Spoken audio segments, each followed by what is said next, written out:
During the Northern Renaissance, Hans Holbein the Younger was known as one of the greatest portraitists of the 16th century. He was born in Germany in 1497 to Hans Holbein the Elder, who possessed the skill of painting and worked during the late Gothic era. Naturally, he passed his talent on to his son, the younger Hans Holbein, which would later influence and enable him to travel to England and find himself among people like Erasmus, Sir Thomas More, and King Henry VIII.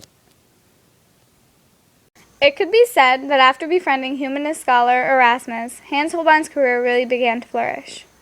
In 1526, when Holbein began seeking employment, Erasmus recommended him to Sir Thomas More in England.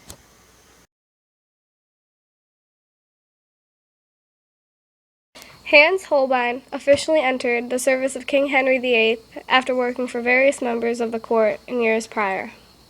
Because Sir Thomas More did not believe in the king, ties between him and Holbein were unfortunately severed, though Hans Holbein would not have even been hired by the king if he had not proven his outstanding abilities in portraiture. One of Holbein's most prominent paintings was done in oil paint on an oak canvas in 1533. Known as The Ambassadors, this piece of work portrays a very humanistic theme, with objects like globes, books, and instruments directly in the center.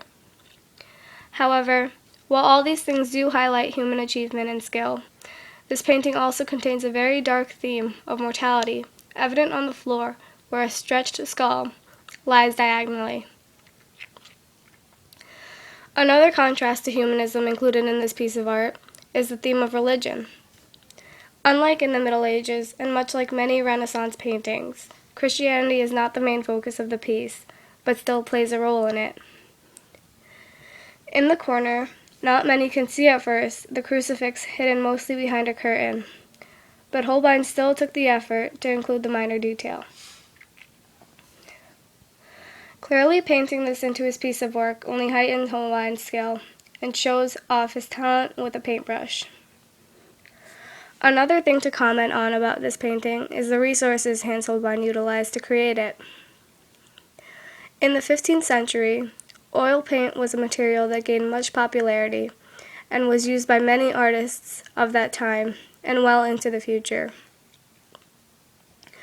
Almost all of Holbein's paintings are done in oil paint and is sometimes used with tempera paint. Another significant painting done by Holbein in oil and tempera between 1520 and 1522 on lime wood is the body of the dead Christ in the tomb. This work depicts the sight of a dead Jesus Christ and how he suffered for the sake of humanity. The realism painted into this piece of art is evident in the way Holbein made the Son of God's hands, feet, torso, and face. He is clearly in the stage of decomposition despite his eyes and mouth being agape. Art critic Michael Onfray has given his opinion that Christ is staring into the heavens, while his soul is probably there already. Onfray also assumes that Holbein is trying to convey to his audience that even in death, Christ still looks and speaks.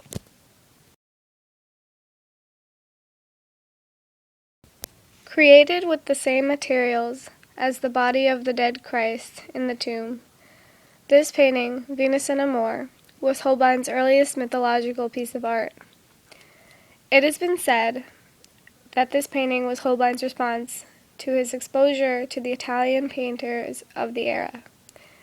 Reminiscent of Leonardo da Vinci's painting of Virgin Mary, Venus's almost perfect and idealized face resembles that of Mary's. Critics have also said that Venus's pose in this painting closely resembles Jesus' pose in Leonardo da Vinci's 1498 painting of the Last Supper. The technique Holbein uses in this painting of Venus and Amor is sfumato, which is a painting technique involving shadows. The reason why this piece of artwork so closely resembles a Da Vinci piece is because during the time period of the 1520s, it is believed that a number of Holbein's works were attempts to gain favor and attention from wealthy patrons. After the death of one of his best patrons, Thomas Cromwell, Holbein's career undoubtedly suffered, despite still holding the title of King's Painter. And, apart from his official duties, Hans Holbein also began to occupy himself with private commissions. He died between October 7th and November 29th in 1543 at the age of 45.